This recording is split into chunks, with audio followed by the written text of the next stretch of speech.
आज अपन पढ़ने वाले हैं चैप्टर जिसका नाम क्या है, चार्जेस। ठीक है, सेक्शन 77 से लेकर 87 of companies act 2013 deals with charges. बड़ा सिंपल सा फंडा चलाते हैं ये बोलते हैं कि अगर आपने कोई भी हाइपोथिकेशन, प्लेज या फिर कोई भी मॉर्गेज को क्या किया है, लिया है। यूजुअली कंपनी क्या करती है कि लोन लेती है, तो कंपनी अगर लोन ले रही है और वो सिक्योर्ड लोन है तो उस पर्टिकुलर सिचुएशन में कंपनी को क्या करना पड़ेगा, कोई ना कोई कोलैटरल अटैच करना पड़ेगा कि कल से अगर हम पैसा नहीं लौटा पा रहे हैं तो आप ये प्रॉपर्टी क्या कर सकते हो, बेचकर इस पैसे को रिकवर कर सकते हो।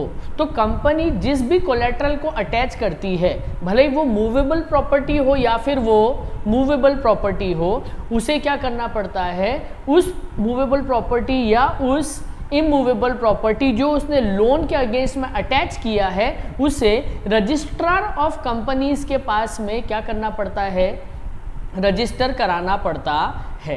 तो जब भी कोई भी हाइपोथिकेशन, मॉर्गेज या फिर प्लेज को जब क्या किया जाता है, रजिस्टर कराया जाता है आरओसी के पास में, तो उसे क्या बोला जाता है, क्रिएशन ऑफ चार्जेस। क्लियर है। सेक्शन 77 ऑफ कंपनीज एक्ट 2013 से लेकर सेक्शन 87 तक डील करता है कि कंपनी ने अगर कोई भी लोन के अगेंस्ट में या तो हाइपोथिकेशन या तो प्लेज या फिर कोई मॉर्गेज किया है तो उसे क्या करना पड़ेगा, with in reasonable time ROC के पास में रजिस्टर करना पड़ेगा। क्लियर है। तो उसके लिए आप लोगों को पता होना चाहिए कि मॉर्गेज क्या होता है, प्लेज क्या होता है और लियन क्या होता है। ठीक है, तो बेसिकली हमने समझा था कि दो तरीके की प्रॉपर्टी होती है, एक होती है मूवेबल प्रॉपर्टी और दूसरी होती है इमूवेबल प्रॉपर्टी। तो मूवेबल प्रॉपर्टी मतलब क्या होता है, जिसे एक जगह से दूसरी जगह डिस्प्लेस किया जा सकता है। क्लियर है। और इमूवेबल मतलब क्या होता है, जिसे एक जगह से दूसरी जगह डिस्प्लेस नहीं किया जा सकता। तो उस पर्टिकुलर सिचुएशन में जब भी आप इमूवेबल प्रॉपर्टी को अटैच करते हो as a security, as a collateral, तो उसे क्या बोला जाता है, यू हैव क्रिएटेड मॉर्गेज। ठीक है। वैसे ही अगर मूवेबल प्रॉपर्टी है जिसे एक जगह से दूसरी जगह शिफ्ट किया जा सकता है, तो उसको दो पार्ट में डिवाइड किया हुआ है, एक है हाइपोथिकेशन और एक है प्लेज। क्लियर है। मॉर्गेज किसके लिए रहेगा, इमूवेबल के लिए। मूवेबल के लिए दो बाइफर्केशन है, पहला है हाइपोथिकेशन, दूसरा है प्लेज। अगर आपने कोई भी कोलैटरल अटैच करा हुआ है मूवेबल प्रॉपर्टी का, बट यूज आप उसको कर रहे हो खुद से, और आपने बाकी राइट्स और ओनरशिप किसको देकर रखी हुई है, दूसरे पर्सन को, तो आपने क्या किया हुआ है, हाइपोथिकेशन क्रिएट किया हुआ है। क्लियर है। जैसे अगर मैं गाड़ी घर की लोन पर ले रहा हूं, तो मैंने अगर बाइक लोन पर ली हुई है तो बाइक के जो रजिस्ट्रेशन कार्ड है उस पर किसका नाम लिखा हुआ रहेगा, बैंक से जिससे मैंने फाइनेंस कराया है। पर यूज कौन कर रहा होगा, मैं। जिस दिन मैंने डिफॉल्ट करा तो बैंक उसके ऊपर अपना पोजीशन क्लेम कर लेता है, तो उसे क्या बोला जाएगा, हाइपोथिकेशन। वेयर एज सामने वाले के पास आपने मूवेबल प्रॉपर्टी ही रख दी है कि एक दिन मैं आऊंगा और जिस दिन पूरा लोन उतर जाएगा उस दिन हम क्या करेंगे, आपसे ये प्रॉपर्टी लेकर चले जाएंगे। ठीक है। जैसे लोन, गोल्ड लोन, तो गोल्ड लोन अगर आपने लिया है तो आप क्या कर रहे हो, लोन गोल्ड वहीं पर रख के आ गए और उसके अगेंस्ट में पैसा लेकर आ जाते हो कि जिस दिन अगर मैंने पूरा पैसा लौटा दिया उस दिन आप मुझे गोल्ड दे देना। तो ओनरशिप और पोजीशन जब आप सामने वाले को दे देते हो तो उसे क्या बोला जाता है, प्लेज। वेयर एज ओनरशिप अगर आपके पास है बट पोजीशन आपके पास है, बट ओनरशिप आपने क्या कर दी है, सामने वाली पार्टी को ट्रांसफर कर दी है, तो उसे क्या बोला जाएगा, हाइपोथिकेशन। क्लियर है। तो हाइपोथिकेशन, प्लेज और मॉर्गेज, मूवेबल के लिए हाइपोथिकेशन और प्लेज, इमूवेबल के लिए मॉर्गेज।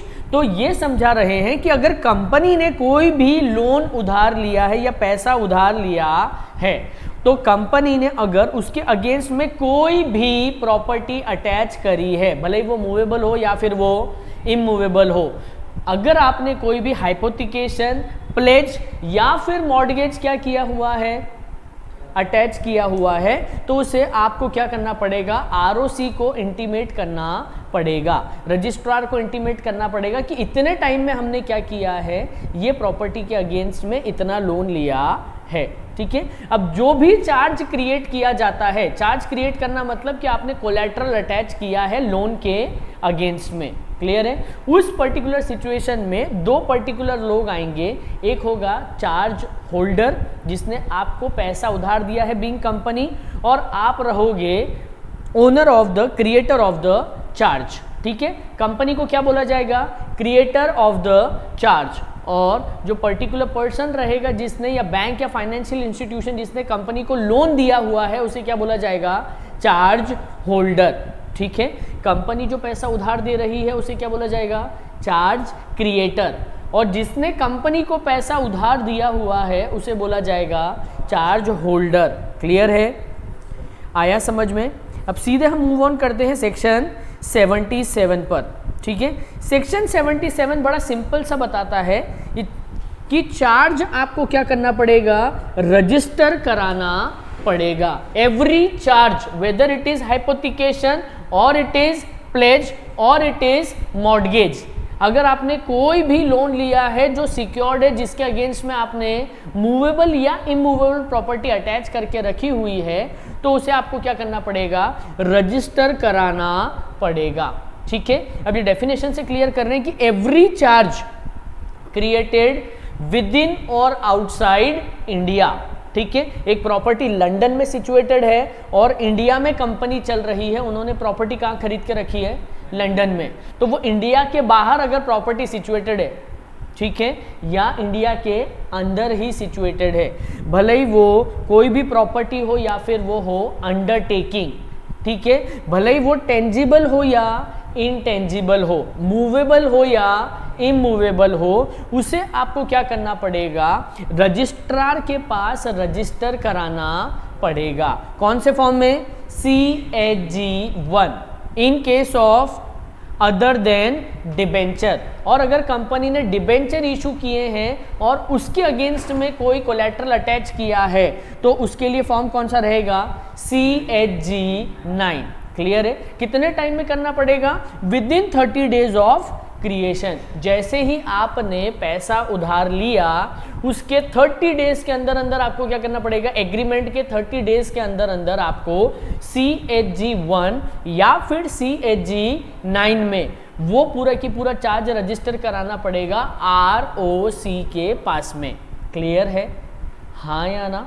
ठीक है, इसके बाद वो ये समझाने की कोशिश कर रहे हैं कि कंपनी अगर 30 डेज में चार्ज रजिस्टर करना भूल जाती है, ठीक है, या फेल हो जाती है, if the company fails to get its charge register within 30 days, तो उस पर्टिकुलर सिचुएशन में आप चाहो तो चार्ज अभी भी रजिस्टर करा सकते हो with in 60 days on payment of additional fees. ठीक है, आप नॉर्मल फीस जो आपकी लगती है फॉर्म की वो प्लस जितना आप लेट हो रहे हो उतना एडिशनल फीस पे करके आप क्या कर सकते हो, चार्ज रजिस्टर करा सकते हो।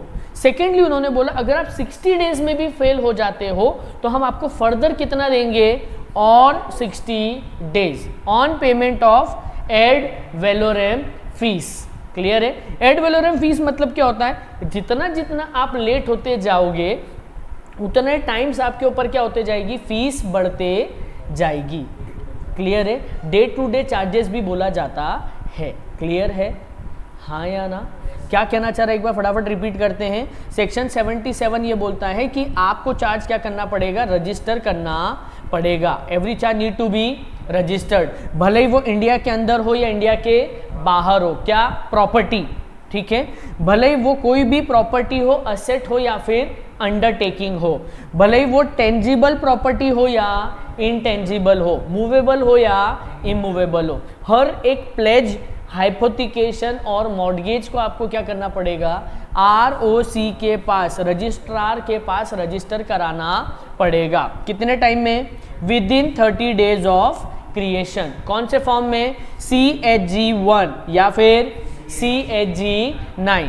क्लियर है, अगर कंपनी 30 डेज में फेल हो जाती है रजिस्टर करने में तो उन्हें कितना प्रोवाइड किया जाएगा, 60 डेज, ठीक है, on payment of additional fees, और 60 डेज में भी फेल हो जाती है तो further 60 days on payment of ad valorem fees. आया समझ में?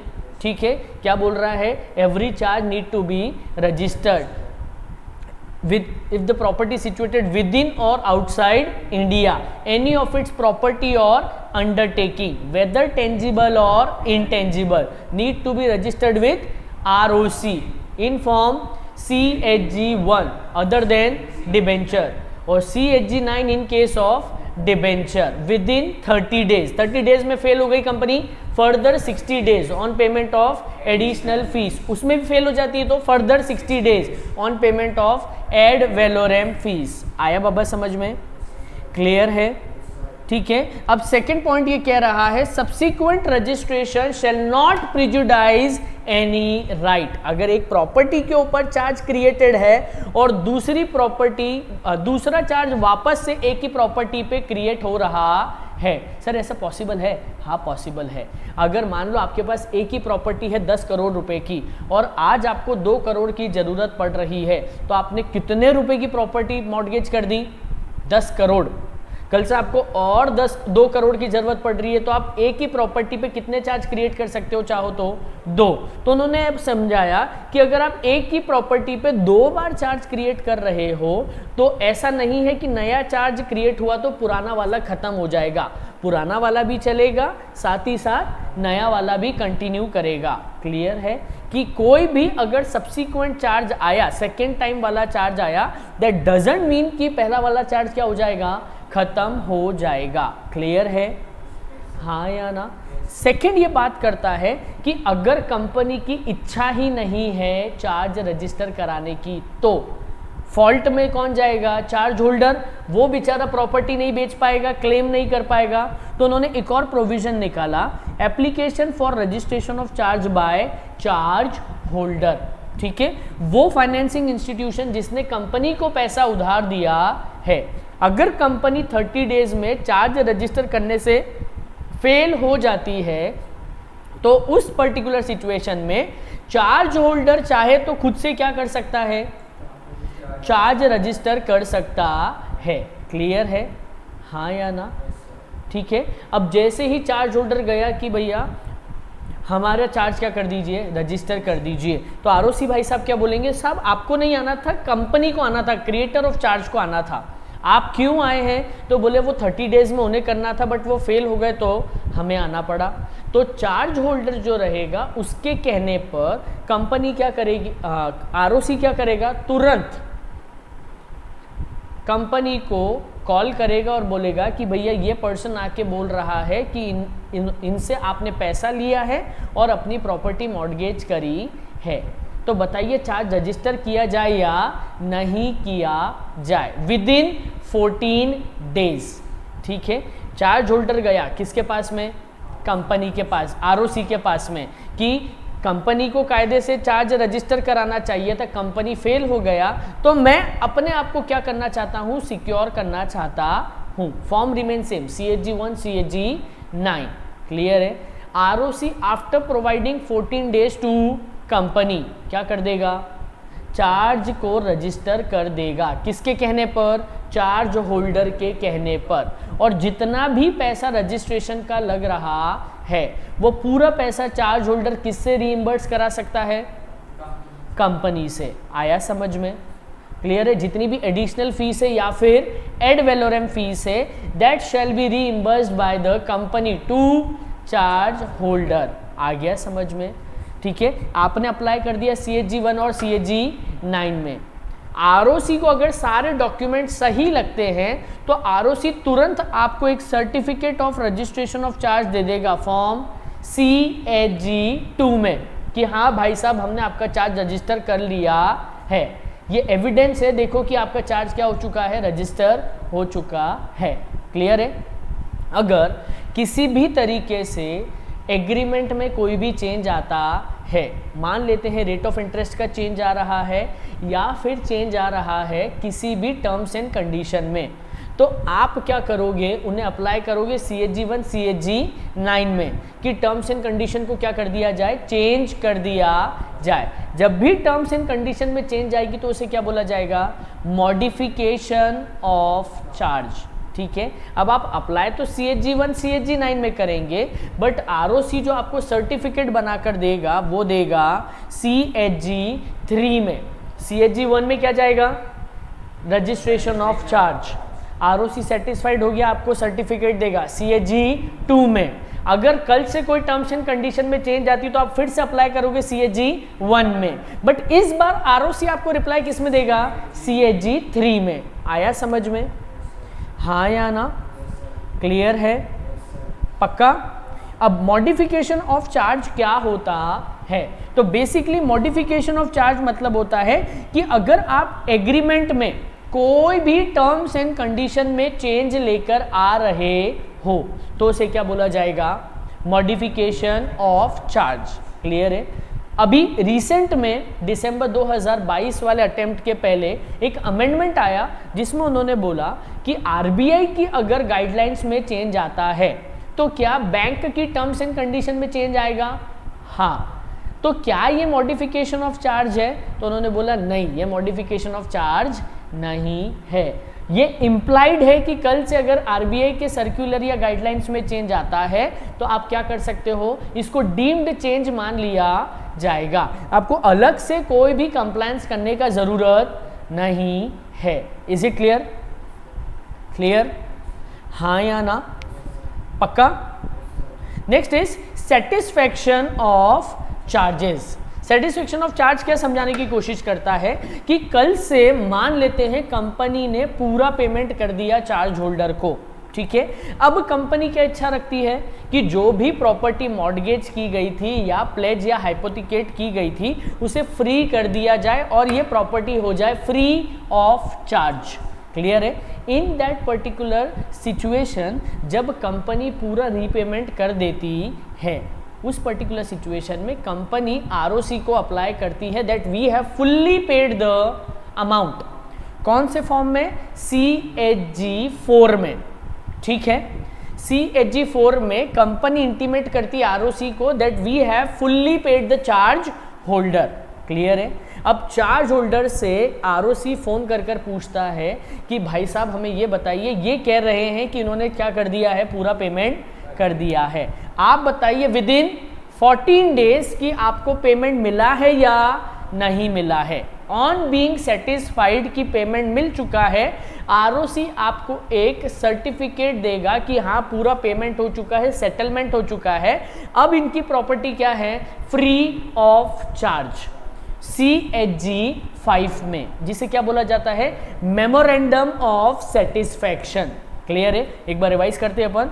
CHG1 में आप अप्लाई करेंगे, CHG2 में ROC आपको सर्टिफिकेट देगा, CHG3 is for modification of charge की कल से कोई टर्म्स एंड कंडीशन में वेरिएशन आता है तो उसमें आपको ROC जो सर्टिफिकेट देगा वो देगा CHG3 में।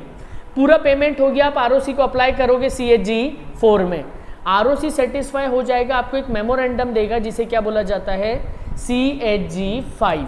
क्लियर है, हाँ या ना, क्लियर है। चलो इसके बाद वो कहना चाह रहे हैं कि कल से अगर म्यूचुअली डिसाइड होता है किसके बीच में, कंपनी और चार्ज होल्डर के बीच में कि यार मैं भी रोज देखने नहीं आ पाऊंगा मेरी प्रॉपर्टी को और आप भी हमारी प्रॉपर्टी का ध्यान रख पा रहे हैं या नहीं रख पाएंगे, ये ट्रस्ट का थोड़ा सा इशू आ रहा है। If mutually decided and agreed between charge holder and creator of charge, that is company, आप चाहो तो एक थर्ड पर्सन अपॉइंट कर सकते हो टू सेफगार्ड द प्रॉपर्टी, जिसे बोला जाएगा रिसीवर या फिर मैनेजर। ये रिसीवर या मैनेजर का एक ही काम रहेगा, जो भी मॉर्गेज प्रॉपर्टी है उसका उस पेमेंट के अलावा और कोई भी दूसरा यूटिलाइजेशन नहीं होना चाहिए। क्लियर है। तो जब भी कंपनी में रिसीवर या मैनेजर को अपॉइंट किया जाता है तो तुरंत किसको अप्लाई किया जाएगा, ROC को, फॉर्म CHG6। क्लियर है? 5 तक अपन ने पढ़ लिया था मेमोरेंडम ऑफ सेटिस्फेक्शन। अगर कोई थर्ड पार्टी बीच में अपॉइंट की जाती है तो उसका इंटीमेशन जाएगा आरओसी को CAG 6 में। आया समझ में? एक पॉइंट रह गया था पीछे कि जब भी सेटिस्फेक्शन ऑफ चार्ज होगा तो with in how much time period आपको आरओसी को इंटीमेट करना पड़ेगा। क्रिएशन से कितना था? 30 डेज। ठीक है, वैसे ही जैसे ही आपने सेटिस्फेक्शन कर दिया तो सेटिस्फेक्शन से 30 डेज के अंदर अंदर आपको किसको इंटीमेट करना पड़ेगा? आरओसी को। 30 डेज में नहीं कर पाए तो विद इन 300 डेज। क्लियर है बच्चा? ठीक है, अगर 30 डेज में आप रीपेमेंट का इंटीमेशन नहीं दे पाए आरओसी को तो फिर आपको कितना टाइम दिया जाएगा? 300 डेज। क्लियर है? 300 डेज में भी नहीं हो पाया सर तो फिर पूरा पावर चले जाता है सेंट्रल गवर्नमेंट के पास में। CAG 6 क्लियर हो गया आपको? अपॉइंटमेंट ऑफ रिसीवर और मैनेजर। क्लियर है? अब जो भी कंपनी, जो भी क्रिएटर ऑफ चार्ज है, कंपनी है जिसने पैसा उधार लिया है, वो अपने ही रजिस्टर्ड ऑफिस पर एक रजिस्टर मेंटेन करेगी कि कब किसको कितना पैसा दिया और उसके बदले में कौन कौन सी प्रॉपर्टी अटैच करी है, किससे कितना कितना पैसा लिया, बैंक का नाम, डेट, रेट ऑफ इंटरेस्ट और कौन सी प्रॉपर्टी अटैच की गई है। क्लियर है? क्रोनोलॉजिकल ऑर्डर में आपको ये रजिस्टर मेंटेन करना पड़ेगा। क्रोनोलॉजिकल बोले तो डेट वाइज। ठीक है, आपको डेट वाइज क्या करना पड़ेगा? रजिस्टर मेंटेन करना पड़ेगा। कहां पर? रजिस्टर्ड ऑफिस पर। कितने साल के लिए? तो रजिस्टर में जो लास्ट पेज पे एंट्री हुई है ना, उस दिन से 8 साल तक आपको क्या करना पड़ेगा? रजिस्टर सेफ अपने पास संभाल कर रखना पड़ेगा। ठीक है, तो ये जो रजिस्टर अपनी कंपनी अपने रजिस्टर्ड ऑफिस पर बना कर रखती है उसका फॉर्म है CAG 7। क्लियर है? CAG 7 is for register of charges. Clear है बाबा? ठीक है, इसके बाद एक छोटा सा पार्ट बचा हुआ है inspection of charges. Inspection of charges ये बोलता है कि जो भी पर्सन को रजिस्टर ऑफ चार्जेस देखना है तो इसमें 2 लोग आएंगे। पहला आएगा मेंबर और क्रेडिटर। कोई भी कंपनी का मेंबर या क्रेडिटर बिना पैसे दिए, बिना फीस दिए जाकर वो रजिस्टर को कभी भी चेक कर सकता है। और इसके अलावा अगर कोई पर्सन चेक करना चाहता है तो आप रीजनेबल रेस्ट्रिक्शन और फीस लगाकर क्या कर सकते हो? उससे एक्सेस दे सकते हो कि भैया आप चेक कर लीजिए। क्लियर? आया? एक बार फॉर्म रिवाइज करते हैं फटाफट। CAG 1 किसके लिए है? Creation of charge, registration for creation of charge, या फिर मॉडिफिकेशन के लिए भी सेम फॉर्म रहेगा। CAG 2 किसके लिए? Certificate of registration of charge. CAG 3 किसके लिए? Certificate of modification of charge, जो ROC देता है कंपनी को। अगर आपने पेमेंट कर दिया है तो फिर आप ROC को इंटीमेट किस में करोगे? CAG 4 में। क्लियर है? इफ ROC सेटिस्फाइड, वो आपको एक मेमोरेंडम देगा जिसे बोला जाता है memorandum of satisfaction of charge कि हाँ ये प्रॉपर्टी अब फ्री ऑफ चार्ज है, फॉर्म CAG 5 में। क्लियर है? इसके बाद आएगा CAG 6 कि कल से अगर if mutually agreed between company and charge holder, एक पर्सन अगर अपॉइंट किया जाता है, ये इंडिविजुअल भी हो सकता है, ये कंपनी भी हो सकती है, तो उसे अगर आपने अपॉइंट किया है रिसीवर या फिर मैनेजर, तो उसका इंटीमेशन ROC को जाता है फॉर्म CAG 6 में। क्लियर? इसके बाद आएगा CAG 7 रजिस्टर ऑफ चार्जेस, जो कंपनी अपने रजिस्टर्ड ऑफिस पर क्या करके रखती है? मेंटेन करके रखती है। कौन से फॉर्म में? क्रोनोलॉजिकल ऑर्डर में। आया बाबा? हाँ या ना? ठीक है। Next is CAG 8। अगर आपने 30 डेज के बाद 60 डेज, 60 डेज के बाद फर्दर 60 डेज, उसके बाद अगर आप चार्ज रजिस्टर कराने गए या फिर पेमेंट कर दिया, पेमेंट का इंटीमेशन जाता है 30 डेज में, 30 डेज नहीं करा तो फर्दर 300 डेज। 300 डेज बाद भी आपने उसका सेटिस्फेक्शन नहीं किया तो आपको सीधे परमिशन लेना पड़ेगी सेंट्रल गवर्नमेंट से, जिसे बोला जाता है कॉन्डोनेशन ऑफ डिले। डिले मतलब क्या है कि हम इस वजह से क्या हो चुके हैं, डिले हो चुके हैं, लेट हो गए हैं, हम चार्ज रजिस्टर नहीं करा पाए या फिर इसका सेटिस्फेक्शन का इंटीमेशन नहीं दे पाए। तो जो एप्लीकेशन आप सेंट्रल गवर्नमेंट को देते हो उसका फॉर्मेट दिया हुआ है CHG 8 में, क्लियर है। और CHG 9 अपन पढ़ चुके हैं कि अगर डिबेंचर है और डिबेंचर के अगेंस्ट में क्या किया है, चार्ज रजिस्टर किया है, तो उसका फॉर्म कौन सा रहेगा, CHG 9, क्लियर, आया समझ में। इसके बाद एक most important part, consequences of non registration of charge, ठीक है। Consequences of non registration of charge दो पार्ट में डिवाइडेड है, void against liquidator and void against creditor, clear है। Sir consequences of non registration of charge होता क्या है, अगर आपने चार्ज रजिस्टर नहीं कराया, ना ही कंपनी ने इनिशिएटिव लिया, ना ही चार्ज होल्डर ने इनिशिएटिव लिया और चार्ज रजिस्टर नहीं हुआ, तो उसके एंड रिजल्ट क्या क्या कॉन्सिक्वेंसेस हो सकते हैं। तो सबसे पहला कॉन्सिक्वेंस क्या होगा, वॉइड अगेंस्ट लिक्विडेटर, और दूसरा क्या रहेगा, वॉइड अगेंस्ट क्रेडिटर, क्लियर बाबा।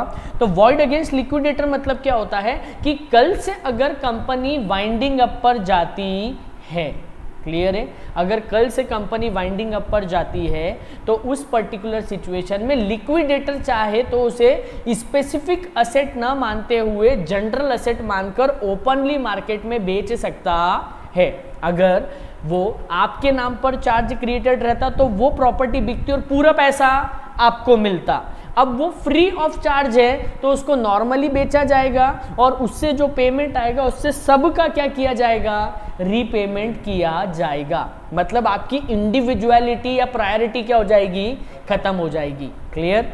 और वॉइड अगेंस्ट क्रेडिटर मतलब क्या होता है कि आपने अगर चार्ज रजिस्टर नहीं कराया और दूसरे पर्सन ने पैसा उधार लिया और उस प्रॉपर्टी पे क्या कर दिया, चार्ज रजिस्टर करा दिया, क्लियर है। तो पहला उसका प्रायोरिटी, बाद में आपका प्रायोरिटी माना जाएगा, क्लियर है। मतलब जिसने भी सब्सिक्वेंट चार्ज रजिस्टर कराया, ठीक है, उसको फर्स्ट प्रायोरिटी मिल जाएगी क्योंकि उसने क्या किया है, सबसे पहले चार्ज रजिस्टर करा लिया है, क्लियर, आया समझ में, ठीक। लास्ट पार्ट इज, अगर आपने चार्ज को रजिस्टर कराना था पर नहीं कराया, ठीक है, तो आपके ऊपर लगेगा पनिशमेंट फॉर कॉन्ट्रावेंशन। कॉन्ट्रावेंशन मतलब उल्लंघन, ठीक है। अगर आपने सेक्शन 77 से लेकर 87 तक के कोई भी प्रोसीजर को फॉलो नहीं किया तो आपके ऊपर लगेगी पेनल्टी, जो कहाँ पर दी हुई है, सेक्शन 86 में, ठीक है। अब पेनल्टी हमेशा दो पार्ट में लगती है, एक कंपनी के ऊपर और एक ऑफिसर इन डिफॉल्ट के ऊपर, कि जिसकी एक्चुअली गलती थी उसके ऊपर भी पेनल्टी लगती है। तो कंपनी के ऊपर पेनल्टी कितना लगेगा, company shall be liable to a penalty of 5 lakh rupees, clear है। Whereas every officer of the company who is in default shall be liable to a penalty of 50,000 rupees, clear है।